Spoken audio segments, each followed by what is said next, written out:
ഒരു രാത്രി കൊണ്ട് വയനാട് ജില്ലയിലെ ഒരു പ്രദേശം ആകെ അപ്രത്യക്ഷമാവുകയാണല്ലോ ഉണ്ടായത്. ശക്തമായ ഉരുൾപൊട്ടലിൽ ചൂരൽമലയും മുണ്ടക്കൈയും തകർന്നടിഞ്ഞു.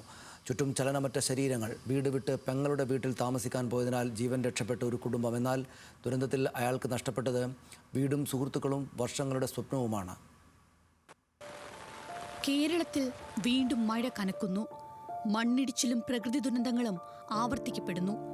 വയനാടിന്റെ ദുരന്തത്തിൽ ജീവനും ജീവിതവും തകർന്ന മനുഷ്യർ. ആർത്തുപെയ്യുന്ന മഴയിൽ പ്രിയപ്പെട്ടവരെ തിരഞ്ഞിറങ്ങുന്നവർ.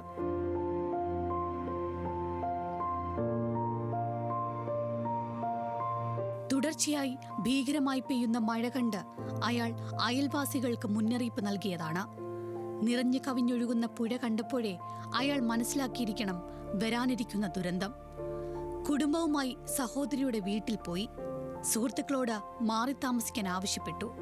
എന്നാൽ വയനാട്ടിലെ ഉരുൾപൊട്ടൽ അയൽവാസികളെയും സുഹൃത്തുക്കളെയും അപ്രത്യക്ഷരാക്കി.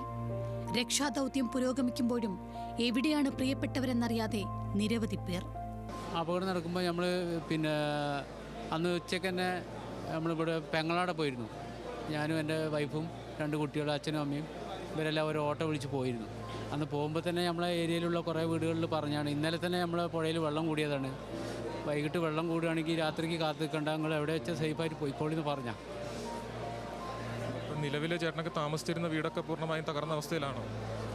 പോയി അടുത്തുണ്ടായിരുന്ന ആളുകളൊക്കെയോ നിങ്ങളുടെ തൊട്ട് സമീപത്തുണ്ടായിരുന്ന അയൽവാസികളുടെയൊക്കെ അവസ്ഥയെല്ലാം പോയി. 2 തവണ ഉരുൾപൊട്ടിയപ്പോഴും സുരക്ഷിതരായി ഫോണിൽ സംസാരിച്ച ആളുകൾ പെട്ടെന്ന് മണ്ണിനടിയിലായതിന്റെ ഞെട്ടലിലാണ് ഒരു മനുഷ്യൻ. മണ്ണിടിച്ചിലുണ്ടായപ്പോൾ സുഹൃത്തുക്കൾ ടെറസിൽ കയറി രക്ഷപ്പെടാൻ ശ്രമിച്ചു. അവിടുന്ന് ഓടി രക്ഷപ്പെടണമെന്നാവശ്യപ്പെട്ടെങ്കിലും ചളി നിറഞ്ഞതും ഇരുട്ടായതും അവരെ സഹായിച്ചില്ല. 3ാമത്തെ പൊട്ടലിൽ അവരും മണ്ണിനടിയിലായി. ആദ്യത്തെ 2 പൊട്ടിയപ്പോൾ തന്നെ ഇവർ ഞങ്ങളെ വിളിച്ച് പറയുന്നുണ്ട്, ഞങ്ങളെ കോൺടാക്ട്സിലുള്ളത് ഞങ്ങൾ ഇടയ്ക്കിടയ്ക്ക് കോൺടാക്ട് ചെയ്തുകൊണ്ടിരുന്നു. അപ്പോൾ അവർ പറഞ്ഞു ഇപ്പോൾ സേഫാണെന്ന് പറഞ്ഞു. ആദ്യത്തെ 2 പൊട്ടുമ്പോൾ സേഫാണെന്ന് പറഞ്ഞു. 3ാമത് ആ സേഫാണെന്ന് പറഞ്ഞിരിക്കുന്ന സമയത്ത് നിങ്ങൾ ഇറങ്ങി ഓടി എവിടെയും രക്ഷപ്പെടുമെന്ന് പറയുമ്പോൾ അവർ പറയുന്നത് എന്താ വെച്ചാൽ ചെളിയാണ്, താഴോട്ട് ഇറങ്ങി വരാൻ വയ്യ, ഇരുട്ടാണ്, ലൈനും ഇല്ല, കറണ്ടും ഇല്ല, ഒന്നുമില്ല. അവസാനത്തെ ഒരു സ്ലൈഡിങ് വന്നപ്പോൾ മുഴുവനായിട്ട് വൈപ്പ് ചെയ്ത് പോയി. ഈ നോക്കി നിന്ന ആൾ, ഈ ടെറസിൻ്റെ മുകളിൽ സേഫാണെന്ന് പറഞ്ഞ ആളുകൾ മുഴുവൻ പോയി. പിന്നെ നമ്മൾ ഫോൺ ചെയ്തിട്ട് കോൺടാക്ട്സ് ഇല്ല, നമ്മൾ അങ്ങോട്ടേക്ക് ചെല്ലാനും പറ്റില്ല, കാരണം ആ പോകുന്ന റോഡ് മുഴുവൻ ബ്ലോക്കായി പോയി. പലതും അറിയാതെ നിസ്സഹായരായി നിൽക്കുന്ന ഒട്ടനവധി മുഖങ്ങളുണ്ട് ഇന്ന് വയനാട്ടിൽ. ഒരൊറ്റ രാത്രി കൊണ്ട് വീടും വീട്ടുകാരും നഷ്ടപ്പെടുമെന്ന് ചിന്തിച്ചിട്ട് പോലുമില്ലാത്ത മനുഷ്യർ. ന്യൂസ് മലയാളം, വയനാട്.